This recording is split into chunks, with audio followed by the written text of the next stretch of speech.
मित्रों राम राम। मेरा भारत मेरी बात चैनल पर आपका स्वागत। आज के इस अंक में हम बात करेंगे देश के प्रधानमंत्री नरेंद्र मोदी की विदेश यात्रा के बारे में। नरेंद्र मोदी, आपको ध्यान ही होगा, G7 जो कनाडा में आयोजित हो रहा है समिट, जिसमें 7 विकसित देश हैं और भारत उसमें आमंत्रित सदस्य के तौर पर जा रहा है, क्योंकि भारत G7 का सदस्य नहीं, लेकिन 2019 से भारत लगातार G7 के देशों के समिट में लगातार सम्मिलित हो रहा है और प्रधानमंत्री नरेंद्र मोदी उस समिट में जाते हैं, क्योंकि भारत अपने आप में व्यापार की दृष्टि में बड़ा देश है, तो उसकी अपने आप में कीमत है। और भारत ने जो नरेंद्र मोदी के आने के बाद संबंध बनाए, उसका भी प्रभाव है। और आपको ध्यान होगा, हमने वीडियो भी बनाया था कि कैसे निमंत्रण नहीं आया था, तो कैसे जयराम रमेश ने कहा था कि क्या विश्व गुरु और क्या कनाडा ने भारत को G7 का निमंत्रण ही नहीं दिया। लेकिन उसी दिन शाम को निमंत्रण आ गया और कांग्रेस रोती रह गई और बेचारे अपनी बात भी सफाई में नहीं कह सकते, ऐसी उनकी स्थिति है। चलो, कांग्रेस का तो रोज धुआं होने का कारण बनता ही रहता है, उनको तो अपनी फजीयत खुद ही करवानी होती है और साथ में भी वो देश की फजीयत करवाने की काम करते रहते हैं।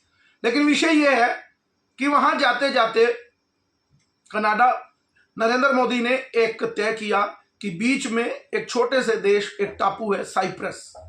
आपने नाम सुना होगा, क्योंकि बचपन में भी खूब देखते थे और अब भी देखते हैं कि वहां साइप्रस से हमारे यहाँ पशु पक्षी बहुत आते हैं। सुंदर सुंदर तो कहते थे, पक्षियों का उड़कर आए हैं। पक्षियों का बड़ा मेला लगता है भारत में उस समय। साइप्रस के पक्षी वहां से टापू से उड़कर वो भारत की ओर आते हैं सर्दियों में। तो मेरे कहने का मतलब, इतने छोटे देश में जाने का कारण क्या रहा? जब भारत के प्रधानमंत्री वहां गए तो वहां के राष्ट्रपति ने एयरपोर्ट पर जाकर खुद रिसीव किया और भारत के प्रधानमंत्री का सम्मान किया, उनको लेने आए और अपने देश के जो उनका सर्वश्रेष्ठ अवार्ड है उनके देश का, वो देश के प्रधानमंत्री, हमारे देश के प्रधानमंत्री नरेंद्र मोदी को दिया। नरेंद्र मोदी को ये मिलने वाला दूसरे देश से सर्वश्रेष्ठ जो अवार्ड है वो 21वां अवार्ड है। और नरेंद्र मोदी ने कहा कि ये अवार्ड मुझे सम्मान नहीं कर रहा, ये भारत के 140 करोड़ लोगों का सम्मान है। यानी कि नरेंद्र मोदी को जो सम्मान मिल रहे हैं वो भारत का सम्मान है। लेकिन यहाँ के लोगों को लगता है, कई लोगों को, विपक्षियों को, और जो मोदी से नफरत करते हैं, कि मोदी ने किया क्या है। आज तक ऐसे वैश्विक नेता मुझे लगता है कि पहले नंबर पर होंगे जिनको 21 अवार्ड सर्वश्रेष्ठ दूसरे देशों से मिल चुके हैं। उसमें से 7 अवार्ड तो जो मुस्लिम देश हैं उनसे मिल चुके हैं सर्वश्रेष्ठ अवार्ड। यानी कि नरेंद्र मोदी का रुतबा जो है और भारत का रुतबा बढ़ाने में कितना बड़ा योगदान है। अब बात हम कर रहे हैं साइप्रस की। उस छोटे से देश में नरेंद्र मोदी क्यों गए? क्योंकि आपको ध्यान होगा, अभी ऑपरेशन सिंदूर के समय छोटी छोटी बातों पर मोदी, मैंने कहा कि बिना बात के कोई काम करते ही नहीं। अब ऑपरेशन सिंदूर के समय या पहले भी टर्की, जब भी कश्मीर की बात हो या ऑपरेशन सिंदूर के मामले में, तो खुलकर पाकिस्तान के पक्ष में आ गया और उसने अपने ड्रोन भी पाकिस्तान को सप्लाई किए और उनके 2-3 लोग भी इस युद्ध में जो इंजीनियर थे वो मारे गए। तो उन्होंने पूरी तरह जैसे ही पाकिस्तान का समर्थन किया, तो भारत ने भी एक काम किया कि कनाडा जाते जाते साइप्रस ही, नरेंद्र मोदी ने कहा कि होके ही जाता हूं। साइप्रस और तुर्की का 36 का आंकड़ा है। वहां के एक लैंड पर पहले क्रिश्चियनों का जो कब्जा था, साइप्रस लोगों का, उसके बाद कुछ तुर्क मुसलमान वहां साइप्रस में जाकर बस गए और वो अपना अधिकार जमाने लगे। फिर इंग्लैंड का एक कहानी है कि इंग्लैंड ने अपना कब्जा कर लिया और फिर इंग्लैंड ने उसको छोड़ा और वहां अभी भी सेना ने पीछे 1973-74 में टर्की की, उसके कुछ 2 हिस्से कर दिए। एक पर तुर्क मुसलमान रहते हैं और एक बड़े हिस्से में साइप्रस में कौन रहता है, जो क्रिश्चियन है वहां की। तो उनका आपस में जबरदस्त 36 का आंकड़ा है। तो मोदी जब साइप्रस गए और वहां पर जो बात की, और सबसे बड़ी बात क्या की मोदी ने, कि हम रक्षा की बात की। उन्होंने रक्षा संसाधन बढ़ाएंगे, एक दूसरे में संचार का वो करेंगे और सबसे बड़ा टूरिज्म बढ़ाएंगे साइप्रस में, और भारत से सीधी विमान यात्रा साइप्रस के लिए शुरू करने का प्रयास किया जाएगा।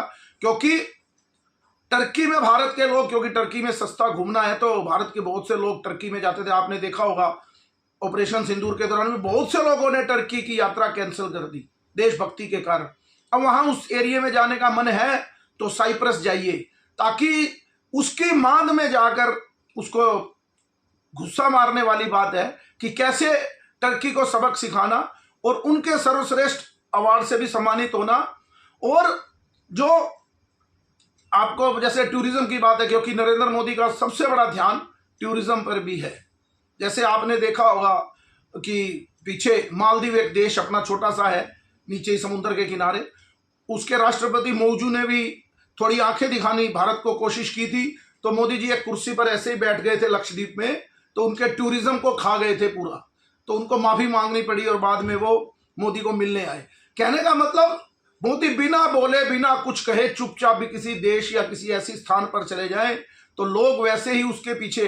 आपने भारत में देखा होगा जब से नरेंद्र मोदी का शासन आया है कि मंदिरों में कॉरिडोर बनाकर एक टूरिज्म के नाते, धार्मिक टूरिज्म के नाते इस देश में उन शहरों का कायाकल्प कर दिया है। और हमारी युवा पीढ़ी भी आज के दिन इधर उधर जाने की बजाय उन धार्मिक स्थलों पर भी खूब जाती है।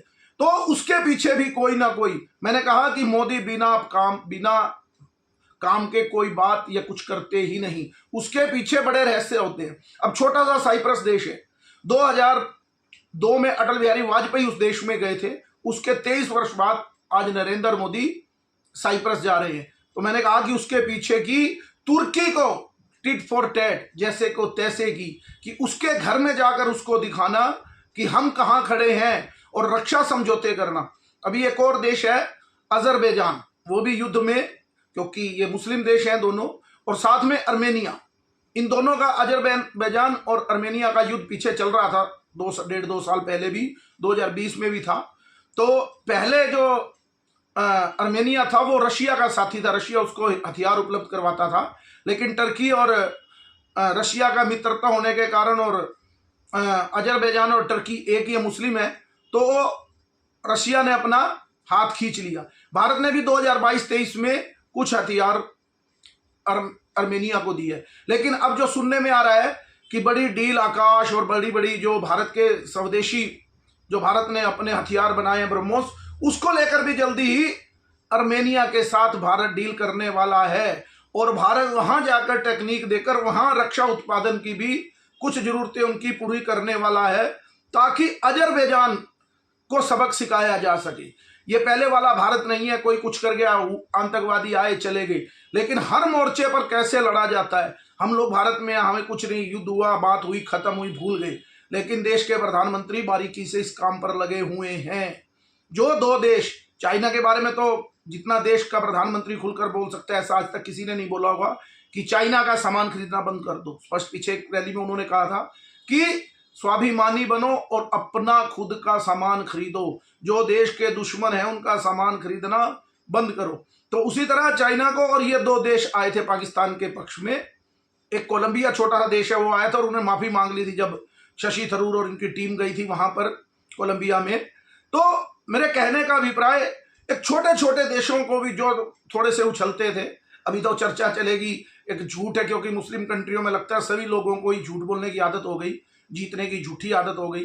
अभी आज ही ईरान के विदेश मंत्री कह रहे थे कि इजराइल पर हमला कर देगा पाकिस्तान अपना परमाणु से, अगर वो ना सुधरा। वो पाकिस्तान की मदद मांग रहा है और कह रहा है कि पाकिस्तान ने हमसे वादा किया है कि हम परमाणु हमला कर देंगे इजराइल पर। भारत के इधर 100 किलोमीटर से पर तो उनसे कुछ हुआ नहीं, उनको जब पीटा जा रहा था। वो ईरान के लिए ऐसा काम करेंगे, और इतने बड़े मुर्ग हैं, उनकी जो मिसाइल है गोरी, वो 2500 किलोमीटर तक जा सकती है। और ईरान, वो क्या ना, इजराइल पाकिस्तान के क्वेटा जहां से परमाणु उनका वो जाएगा, वहां से 3350 किलोमीटर है, वो रास्ते में ही रह लेगी, उसकी दूरी तय नहीं कर सकती। लेकिन चलो, उनका अधिकार है, वो कुछ भी बोले। लेकिन मेरा कहने का अभिप्राय यही है कि देश के प्रधानमंत्री जब भी कुछ काम करते हैं, अब आप देखेंगे इसके बड़े बड़े, क्योंकि आग कहां लगी है और धुआं जलकर तुर्की का होगा। आज के अंक में इतना ही। मेरे इस चैनल को लाइक कीजिए, सब्सक्राइब कीजिए और ज्यादा से ज्यादा शेयर कीजिए। भारत माता की जय, वंदे मातरम, जय श्री राम।